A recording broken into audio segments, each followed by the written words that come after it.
Hello, I'm Ben Mankiewicz. Welcome back to TCM and more of tonight's lineup of Angela Lansbury movies. She's October's Star of the Month. Up next, Lansbury plays a character type that became her specialty in Hollywood in the 1950s and 60s, overbearing mothers. From MGM in 1958, she stars with Rex Harrison and Kay Kendall in The Reluctant Debutant. Harrison is a wealthy British lord who lives in London with his second wife, played by his actual wife off-screen, Kay Kendall. As the movie begins, his teenage daughter from his first marriage arrives in England to live with them after spending years growing up with her mother in America. Since debutante season is short, unlike hockey season, Kendall kicks into gear, preparing her stepdaughter to be presented to high society so she can find a suitable husband, whether she likes him or not. The movie is an adaptation of a play that had been a hit on the London stage. MGM secured the rights, turning the film over to one of its top directors, Vincent Minnelli. Along the way, a few key changes were made to the original script, including the plot point about the teenage daughter being raised in America.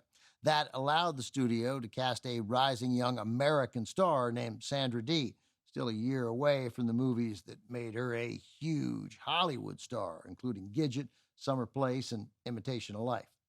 Another change to the script involved Kay Kendall's character. Kendall was 30 years old at the time and considered too young to have a teenage daughter, so her character became Rex Harrison's second wife instead of the mother of his child. For some reason, the producers didn't think that was an issue for Angela Lansbury, who was just 32 years old, 2 years older than Kay Kendall. MGM brought in Lansbury as the mother of another teenage girl in the film. Lansbury plays Kendall's overbearing friend, a woman who naturally tries to poach the most eligible young bachelor for her own daughter. Debutante season, like the NHL, is cutthroat. This wasn't the first or the last time Angela Lansbury was called upon to play a difficult mother or a character several years older than she was. Lansbury didn't particularly like it, but she always nailed it, as she does here. From MGM, 1958, also with John Saxon, The Reluctant Debutante.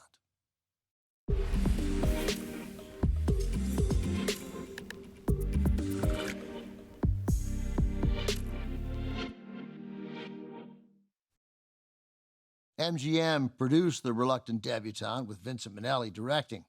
The film represented something of a coming home for Angela Lansbury. MGM served as her home studio for the first 7 years of her Hollywood career.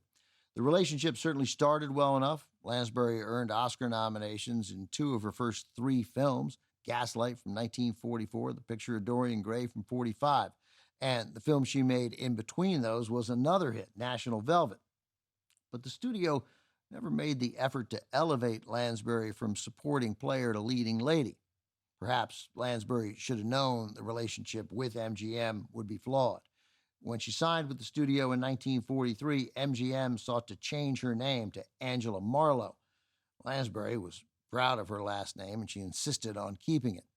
By the time she made The Reluctant Debutante in 1958, Lansbury had been freelancing in Hollywood for several years, working for studios all over town. She'd also started making appearances on television. She finally made her Broadway debut in 1957 in a comedy called Hotel Paradiso. The reviews were good enough to encourage her to pursue more work in the theater, and in 1960, she returned to Broadway, playing a much darker version of the kind of character she played in The Reluctant Debutante, the alcoholic single mother of a pregnant teenage girl in A Taste of Honey.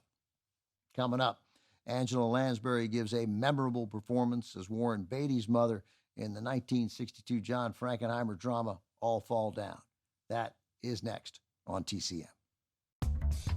Next on TCM, All Fall Down, then The Hoodlum Saint, and later, Till the Clouds Roll By. Angela's Your Silver Lining tonight.